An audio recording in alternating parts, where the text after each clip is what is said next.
Hello students, अब हम करेंगे कक्षा 6 और 7 की वर्कशीट नंबर 21। वर्कशीट नंबर 21 में देखते हैं क्या है। Read the sentence and right correct sentence in the given space. ये सेंटेंस पढ़िए और सही वाक्य को इस स्पेस में लिखिए, यानी इस जगह पर लिखिए। तो क्या है दे रखा है इसमें, गुड हैबिट्स इसमें लिखनी है और बैड हैबिट्स इसमें लिखनी है। देखो, ब्रश योर टीथ, अपने दांतों को साफ़ करो या दांतों को ब्रश करो, तो ये अच्छी आदत है, तो इसमें इसको हमने गुड हैबिट्स में लिख दिया, brush your teeth. Wash our hands, अपने हाथों को धोइए, तो ये अच्छी आदत है, ये इसमें आ गया। Wake up late in the morning, सुबह लेट उठिए, ये गंदी आदत है, इसलिए इसको बैड हैबिट्स में डाल दिया गया। एक्सरसाइज एवरी डे, ये गुड हैबिट है, इसलिए इसको इसमें डाला है, गुड हैबिट्स वाले बॉक्स में डाला है exercise every day. Cut your nails, good habit. Read the newspaper, good habit. Do not help others, bad habit, तो इसको बैड हैबिट वाले कॉलम में डाल दिया है, डू नॉट हेल्प अदर्स। इसी तरह फाइट विद अदर्स, दूसरों के साथ झगड़िए, गंदी आदत है, fight with others. Speak loudly, bad habit है। और बी पंक्चुअल, गुड हैबिट है। और throw paper in the class में पेपर फेंकना, कचरा फेंकना, तो ये बैड हैबिट में आता है। Push children standing in line में खड़ा होकर बच्चों को धक्का मारना, ये गंदी आदत है। स्पीक सॉफ्टली, आराम से बोलिए, आराम से बोलना अच्छी आदत में आता है। डू नॉट वेस्ट वाटर, पानी को बर्बाद मत कीजिए, पानी को बर्बाद ना करना अच्छी आदत है। फिनिश फूड वाइल ईटिंग, जब आप खाना खा रहे हैं तो भोजन को समाप्त कीजिए, यानी थाली में जितना भी भोजन है उसको ख़त्म कीजिए, ये अच्छी आदत है। प्लग द फ्लावर्स, फूलों को तोड़िए, तो ये गंदी आदत है, फूल तोड़ना बैड हैबिट में आता है। रिस्पेक्ट एवरीवन, सभी का सम्मान कीजिए, गुड हैबिट है। लाफ एट अदर पीपल, दूसरे लोगों पर हंसिए, नहीं हंसना चाहिए, ये बैड हैबिट है। चूइंग टोबैको, तंबाकू चबाना, तंबाकू चबाना बैड हैबिट में आता है। हर्ट अदर्स, दूसरों को दुख पहुंचाइए, चोट पहुंचाना, ये गंदी आदत में आता है। ठीक है, अगली वर्कशीट देखते हैं। अब हम कर रहे हैं worksheet number 22। Listen to your teacher, sing the rhyme, then write answer. Good morning to you, good morning to you, with a smile on my face I ask this to you, hello my friend, how are you. ठीक है, ये तो हो गई rhyme. It is the first day of school for Rohan, Rohan के लिए यह school में पहला दिन है। Rohan meets Khetesh and they talk to each other, Rohan Khetesh से मिलता है और वो एक दूसरे से बातें करते हैं। ठीक है, एक रोहन है, एक खेतेश है। Complete the following dialogue between Rohan and Khetesh with the help of your teacher, practice it with your friend. तो रोहन और खेतीश के बीच में कुछ बातें हो रही है और ये खाली जगह दे रखी है, हमें इनको कंप्लीट करना है। और ये बॉक्स में ये सेंटेंस दे रखे हैं, तो इनसे इनको कंप्लीट करना है। ठीक है। अब रोहन कह रहा है गुड मॉर्निंग, तो खेतीश का उत्तर आएगा गुड मॉर्निंग, ये वाला गुड मॉर्निंग यहाँ पे लिख दिया मैंने। आगे रोहन कह रहा है हाउ आर यू, तुम कैसे हो, तो रोहन का अगला रिप्लाई आएगा I am fine, how are you. तो रोहन भी उल्टा खेतीश भी उल्टा रोहन से पूछ रहा है कि हाउ आर यू, तुम कैसे हो। अब रोहन कह रहा है I am also fine, what is your name, मैं भी ठीक हूँ, तुम्हारा नाम क्या है। खेतीश कह रहा है my name is Khetish, my name is Khetish, what is your name, मेरा नाम खेतीश है, तुम्हारा नाम क्या है। अब रोहन बता रहा है माई नेम इज़ रोहन, ये लिखा माई नेम इज़ रोहन। ठीक है, ये हो गई वर्कशीट नंबर 22। अब देखते हैं वर्कशीट नंबर 23। वर्कशीट नंबर 23 में क्या है, right your introduction in sentences, वाक्य में अपना परिचय दीजिए। देखिए ये नेम है, यहाँ पे लिख दिया माई नेम इज़ रिया, मेरा नाम रिया है। Age, my age is 13। अब नेशनलिटी यानी राष्ट्रीयता कहाँ की है, आई एम फ्रॉम इंडिया, मैं इंडिया से हूँ। हाइट, माई हाइट इज़ 5'4", यानी 5 फुट 4 इंच है। और school name, my school name is KGBV Mandar. आगे देखिए district, my district name is Alwar. आगे देखिए विलेज या city name, my village name is Ladpur. Favourite colour, my favourite colours are pink and blue. Pink और blue मेरे पसंदीदा रंग हैं। Favourite game, my favourite game is I spy. और best friend का नाम आपको लिखना है खुद को, ठीक है। ये हो गई वर्कशीट नंबर 23। अब देखते हैं worksheet number 24। Observe the picture and answer the questions. इस पिक्चर को, इस तस्वीर को देखिए और इन प्रश्नों का उत्तर दीजिए, ठीक है। What do you think this palace is. तुम इस जगह के बारे में क्या सोचते हो। This palace is a beautiful village. यह जो जगह है ये एक सुंदर गांव है। आगे देखिए count and write the number of the following in the picture. गिनो और लिखो। पिक्चर, इस तस्वीर में आप जो देख रहे हो इन सबको, उनका संख्या गिनो और लिखो। मैन यानी आदमी कितने हैं, तो मेरे को इधर 4 आदमी दिखाई दिए। 1 2 3 और एक और कहाँ बैठे हैं, 4। तो ये हो गए 4 मैन। वीमेन, वीमेन भी 4 दिखाई दे रहे हैं मुझे। चिल्ड्रन, चिल्ड्रन 5 दिखाई दे रहे हैं। एनिमल्स 5, बर्ड्स 2 ये रहे। और trees 6, houses 6। Right the name of A water source given in the picture. इस पिक्चर में एक जल स्रोत का तस्वीर दे रखी है, उसका नाम लिखिए। तो इसमें ये हेड पंप दे रखा है, हैंड पंप, तो यहाँ पे हमने लिख दिया hand pump. Name the different activities people doing in the picture. Man, women, children, animals, birds. Man sitting and talking, women working, children playing and animals sitting and birds eating. यानी आदमी बैठे हैं बात कर रहे हैं, औरतें काम कर रही हैं, बच्चे खेल रहे हैं, और जो जानवर हैं वो बैठे हैं, और पक्षी हैं वो खा रहे हैं। ये इधर देखो कुछ खाने लग रहे हैं। Identify the peacocks from the image and right its location. इस जो तस्वीर में एक मोर भी दे रखा है, तो उसकी लोकेशन, वो कहाँ बैठा है या कहाँ खड़ा है वो लिखना है। तो ये मुझे झोंपड़ी के ऊपर मोर दिखाई दे रहा है। तो the peacock is sitting on the हट। ये हो गई अपने वर्कशीट नंबर 24। अब देखते हैं वर्कशीट नंबर 25 में क्या दे रखा है। Read the given sentences and write the correct word from in the blank. इन वाक्यों को पढ़िए और इस खाली जगह में इनमें से सही शब्द लिखिए। आई वेंट टू द खाली जगह डॉक्टर फॉर ए चेकअप। मैं डॉक्टर के पास चेकअप के लिए गया। यानी मैं कौन से doctor, I went to the eye doctor. यदि यहाँ पे आई लिखते हैं तो आई डॉक्टर क्या होता है, कुछ नहीं होता है। तो यहाँ पे आँख वाला आई है, आएगा। आई का मतलब मैं और आई का मतलब आँख। तो मैं आँखों के डॉक्टर के पास चेकअप के लिए गया। Do you know the answer या डू यू नो। इस नो का मतलब होता है नहीं, और इस नो का मतलब होता है जानना। क्या तुम उत्तर जानते हो, या क्या तुम नो उत्तर नो, ये इसका यहाँ पे कोई सेंस नहीं बनता है, ठीक है। My sister will be 8 years old in 2 days. I will meet you today.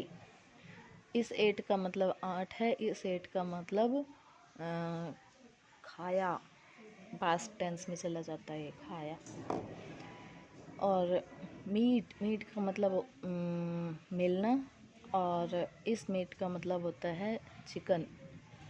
I went to be a teacher. I went to be, मैं एक टीचर बनना चाहता हूँ। I want to be a teacher. और इस बी का मतलब होता है मधुमक्खी, ठीक है।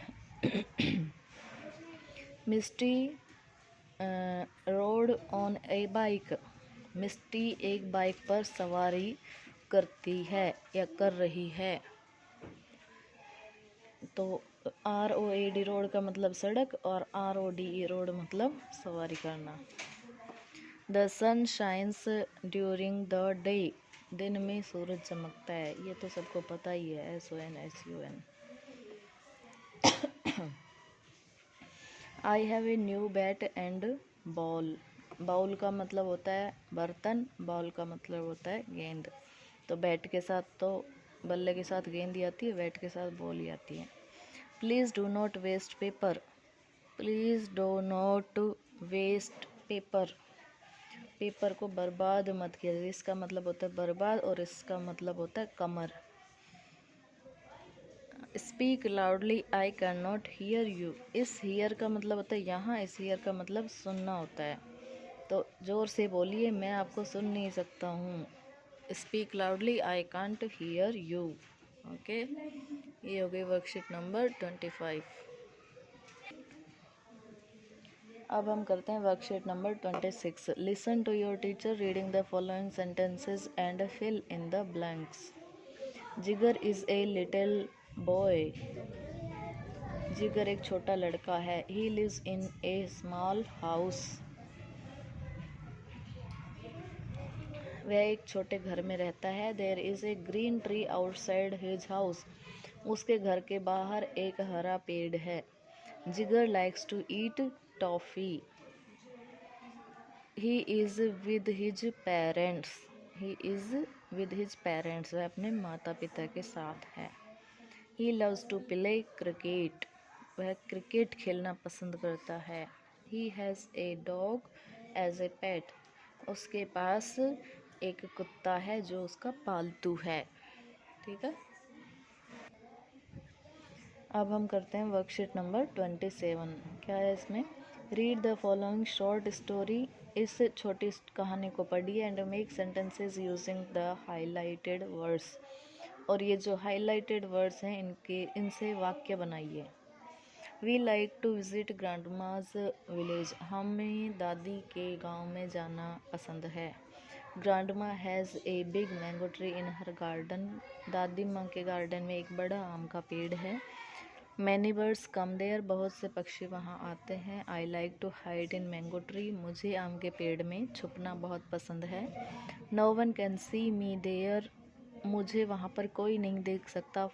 Father looks for me near the well. मेरे जो पिताजी हैं वो मुझे कुएं के आसपास देखते हैं। Mother looks for me near the cow shade. माँ मुझे वहाँ ढूंढती है जहाँ पर गायें बैठती हैं। But no one can find me. लेकिन कोई भी मुझे नहीं ढूंढ पाता है। और no at last grandma's dog finds me. अंत में जो दादी माँ का कुत्ता है वह मुझे ढूंढ लेता है। Now I have to climb down. अब मुझे नीचे उतरना है। Grandma gives me a big hug. दादी माँ मुझे अच्छे से झप्पी देती है। How did you find the story? Tick your response. It's okay, liked it, loved it. Yes, liked it, loved it. It's okay नहीं, इट्स ओके मतलब ठीक ठाक है। ठीक ठाक नहीं है, कहानी बहुत अच्छी है। Liked it. आगे देखिए। Now make sentences from the highlighted words from the story. Highlighted word क्या है? Village. My village name is Mandar. There is a garden which is full of mango tree. Garden mango tree. There is a well to water the trees. वहाँ एक कुआं है पेड़ों को पानी देने के लिए। I go there with my pet dog and friends. मैं वहाँ पर मेरे पालतू कुत्ते और मित्रों के साथ जाता हूँ। I climb on the tree to pluck mangoes. मैं पेड़ पर चढ़ता हूँ आम तोड़ने के लिए। Climb. My friends hug me whenever I gave them mangoes. मेरे मित्र मुझे हग करते हैं, मुझे गले लगाते हैं जब मैं उन्हें आम देता हूँ। आगे देखिए worksheet number 28। Right the opposite words, opposite word यानी विलोम शब्द, विलोम शब्द लिखिए। पुश पुल, पुश धक्का देना, पुल खींचना। ब्लैक वाइट काला सफ़ेद, ट्रू फॉल्स सही गलत, राइट रॉन्ग सही गलत, ये सत्य असत्य। फार नियर दूर पास, गुड बैड बुरा अच्छा, ओल्ड न्यू पुराना नया, ओपन क्लोज खुला बंद, इन आउट अंदर बाहर, ईस्ट वेस्ट पूर्व पश्चिम, लव हेट प्यार घृणा, नाइट डे रात दिन, लेफ्ट राइट बायां दायां, एम्प्टी फुल खाली भरा हुआ, कम गो आना जाना, लाइक डिसलाइक पसंद नापसंद, वार पीस युद्ध शांति, एनिमीज फ्रेंड्स दुश्मन मित्र, जेंटल भद्र क्रूअल दुष्ट, लाइट डार्क रोशनी अंधेरा। Worksheet number 29. Look at the given picture, write as many words as possible and then make sentences. Words, sentences. बस the bus is going to Jaipur. यह बस जयपुर जा रही है, वाह। Bus stand a place where bus stop, bus stand ऐसी जगह होती है जहाँ पर बसें आकर रुकती हैं। Box, box is used for carry luggage, box का प्रयोग हम सामान ले जाने के लिए करते हैं, ये बॉक्स रहा। हट झोपड़ी दिख रही है ना, hut is used for living in, झोपड़ी में अंदर रहा जाता है। Women, women are talking about something, ये औरतें किसी के बारे में बात कर रही हैं, चुगलियाँ कर रही होंगी। Boy and girl, boy and girl are going with their mothers, लड़की और लड़का अपनी बच्चे और बच्चा अपनी माँ के साथ जा रहे हैं, ठीक है। अब देखते हैं वर्कशीट नंबर 30। क्या है इसमें? Read the story given below and discuss the possible dialogue with your friend in pair and answer their questions. Arun and Kamal were good friends, Arun और कमल अच्छे मित्र थे। They use to spend most of their time together, वो हमेशा अपना ज़्यादातर समय एक साथ बिताते थे। One day Arun saw Kamal buying a gutka from the shop outside the school. एक दिन अरुण ने देखा कि कमल स्कूल के बाहर जो दुकान है वहाँ से गुटखा खरीद रहा है। Arun asked about it, Arun ने इसके बारे में पूछा। बट कमल इग्नोर्ड इट, लेकिन कमल ने इसे अनसुना कर दिया या इग्नोर कर दिया। Arun knew that his friend was about to start a bad habit, Arun जानता था कि उसका मित्र एक गंदी आदत शुरू करने वाला था। He didn't want to let that happen, और वह ऐसा नहीं होने देना चाहता था। So he decided to talk to Kamal, इसलिए उसने कमल से बात करने की सोची। अरुण कह रहा है, कमल यू वर बाइंग गुटखा, कमल तुम गुटखा खरीद रहे थे। It is not good for your health, यह तुम्हारी हेल्थ के लिए, स्वास्थ्य के लिए अच्छा नहीं है Kamal. But I eat only a small amount of it, लेकिन मैं बहुत थोड़ा सा ही खाता हूँ। Then Arun explained how it can affect his health, उसके बाद अरुण ने बताया कि यह किस तरीके से उसके स्वास्थ्य को नुकसान पहुंचाता है। Answer the following questions. What was Kamal buying, Kamal क्या खरीद रहा था? कमल वाज बाइंग गुटखा, कमल गुटखा खरीद रहा था। What do you think Arun would have said about eating गुटखा? तुम क्या सोचते हो या आप क्या सोचते हो कि अरुण ने गुटखे के बारे में क्या कहा होगा? Use words given in the box, इन शब्दों का प्रयोग करते हुए वाक्य बताओ। Dangerous, cancer, bad, unhealthy, promise. Eating gutkha is a bad habit, gutkha खाना एक गंदी आदत है। गुटखा इज़ अनहेल्दी, गुटखा अस्वास्थ्यकारी है, यानी स्वास्थ्य के लिए लाभदायक नहीं है। इट इज़ डेंजरस, यह खतरनाक है। इट कॉजेज कैंसर, इससे कैंसर होता है। Kamal, you make promise not to eat gutkha again. Kamal, तुम मुझसे प्रॉमिस करो कि तुम आगे से कभी गुटखा नहीं खाओगे। इसी के साथ कंप्लीट होती है वर्कशीट नंबर 30।